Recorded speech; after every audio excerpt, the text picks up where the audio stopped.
What up, flockers? In this video, we're gonna review the Rainbow Lorikeet. So if you guys find this video really valuable and you want more content like this, please consider subscribing. And with that, let's go ahead and start. So today we have this amazing Rainbow Lorikeet that comes from Omar's Exotic Pets here in Southern California. Now, they did not sponsor this video, but they helped me out supplying this bird, and they are one of my favorite stores and where I got the majority of my flock.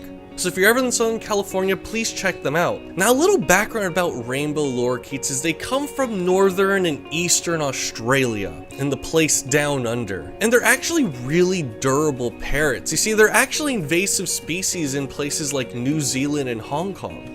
And they thrive in rainforests and woodlands. I mean, you just look at the vibrant blue as a head, the red chest right here, and then the blue belly. It's kind of like a violet blue, a really beautiful green coloration to it. I mean, when it comes to vibrant, colorful parrots, Lory's take the cake. Right, baby? Right, baby? You're so colorful. Now, Rainbow Lorikeet lifespans are about 30 years, so they're definitely a long-time commitment if you're in the market for one of these. And let me just say, those 30 years are going to be hectic, because these parrots, their diet is basically all sweets. They need it too, because in the wild, they fly up to 40 miles a day hunting for food. And let me just tell you, they eat constantly. They never stop eating. They just keep eating and eating and eating more and more sugar until they just become little sugar rockets. My best way of describing a lorikeet is, if you watch my kayak review, you know I kind of call them the clowns of the parrot world. Well, Rainbow Lorikeets are their sensei. So the question is, are these little sugar rockets the right parrot for you? And to break this down, we got our 6 categories: handleability, quietness, talking ability, care, hardiness, and upfront costs.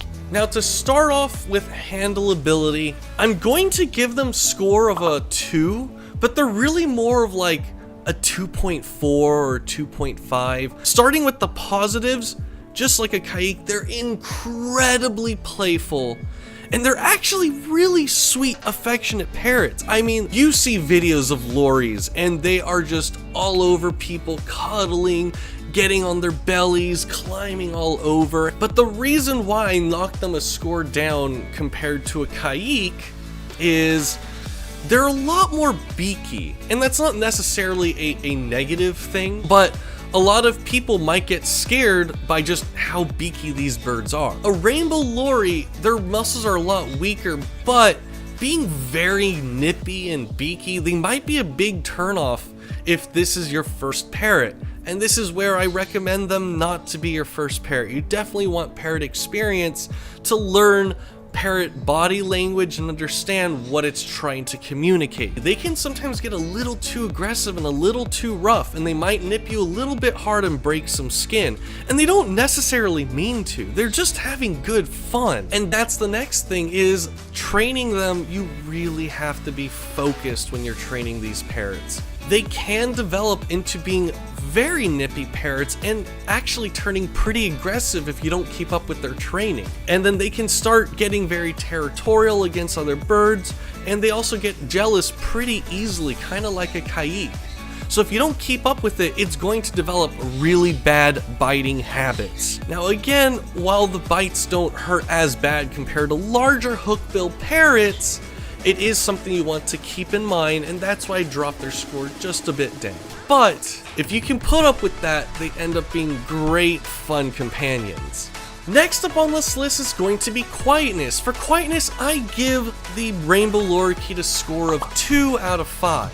They're definitely not quiet birds. They vocalize very, very frequently, and actually pretty loud. I mean, they're a decent medium size, so they can definitely get loud, and their squawk is very, very high pitched. I definitely don't recommend these for apartment living or people with sensitive hearing. But now next up on this list is talking ability, and for that I actually give it a 3. It's actually a pretty decent talker. Generally, noisy parrots tend to be the better talkers, and that is the case with the lorikeet. They vocalize very, very often, and they are easy to pick up phrases and all kinds of sounds and noises. They're just overall really great talkers.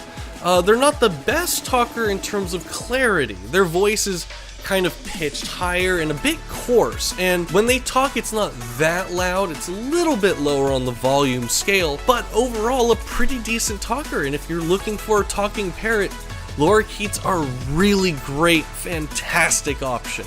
Now next up on this list is going to be care, and for care I give it a score of 2 out of 5.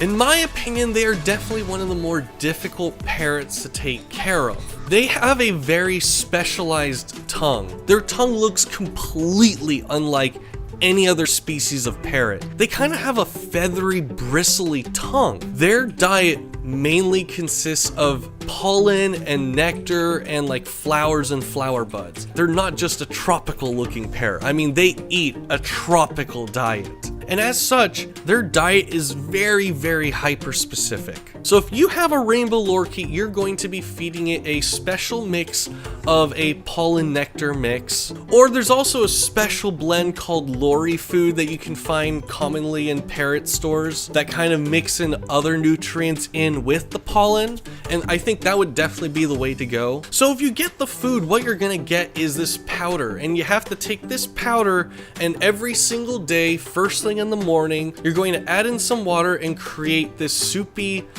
mixture for the Lory to lap up with that bristly tongue that's kind of built around just catching liquids. Then also every morning you're going to want to supplement that nectar diet with just a small bit of fruit just to kind of change up its diet and help give it a sugar boost when it's feeling low on sugar, because these birds need a lot of sugar. From what I've heard, Lorys tend to really like fruits like papaya and banana, even just like mixed together into a mush, so it's a lot easier for them to consume. But overall, its diet is pretty much wet, moist, and mushy. And now something to stress is that Lorys, their bodies are not built for dry foods. So you definitely want to avoid a pellet diet, a seed diet. If your parrot happens to like some kind of seed or two, keep it on a minimal, more as like a treat for training. But you definitely want to avoid dry foods in general. And on top of that, they eat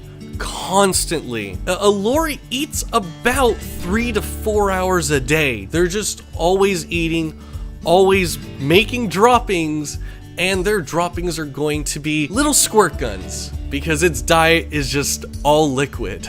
Now, some people have trained Lorys to eat directly from the powder, and that is doable and a viable alternative, but they generally definitely prefer a wet mix. Now, some people will actually say that, oh, well, just being a quick powder mix, it's pretty simple, it's actually a little lower maintenance. My big gripe is, for one, liquid is better, so you want to be preparing it every single day. And where that's a big issue is if you're going on vacation or trips, or like even just a weekend trip, you're going to need somebody to help take care of your Lory every single time, because they need fresh food, and that liquid mix is going to rot within a day. I would strongly recommend you drop off your Lory at an exotic pet store that can actually take care of your bird properly. And also, one thing to know about diet is if you live in a house that tends to attract ants, I'm sorry, but you're going to have an ant problem constantly, because ants love sugar. Now, other than the diet, they're also extremely high energy birds, and they're also extremely intelligent. I mean, these parrots are escape artists. So if you have a cage where the doors are easy to kind of go up, you definitely need to put latches on all the doors so they cannot escape. And also, they need a huge cage with a ton of toys because they are a literal sugar rocket that are bouncing all over the place, especially if you have like a 9-to-5 job and you can't let the bird out of the cage most of the day. They are a very demanding bird to take care of. If you do not interact with this parrot, they will turn nippy and bitey, and you're not going to enjoy this parrot. They are very high maintenance in terms of attention. But if you have a lot of free time and you can spend that time with the bird, I mean, again, these birds are so much fun, and I cannot communicate that strongly enough. Next up is going to be hardiness, and for hardiness, I give the Rainbow Lory a 3. They're definitely comfortable around 70 to 80 degrees Fahrenheit, which is pretty much the majority of all parrots, but they're actually quite durable, can go down to 40 degrees Fahrenheit. And they can also handle summer heat pretty well. I mean, they're a pretty durable parrot to be living in Australia. And being that durable, that's why they are an invasive species. Now, they're actually a pretty good medium size, maybe just, on my opinion, a little bit on the smaller end, so they could be prone to crushing, but I think they're also pretty big enough that they can be handled pretty roughly, which, if you get one of these, you will be handling it pretty roughly, and it will be handling you pretty roughly. But something to note is its big personality. It will sometimes put itself in danger. So I definitely speak highly on, if you get a Rainbow Lory, you definitely need to bird-proof your house because it will put itself in danger very, very easily. It's an escape artist that knows how to get through nooks and crannies.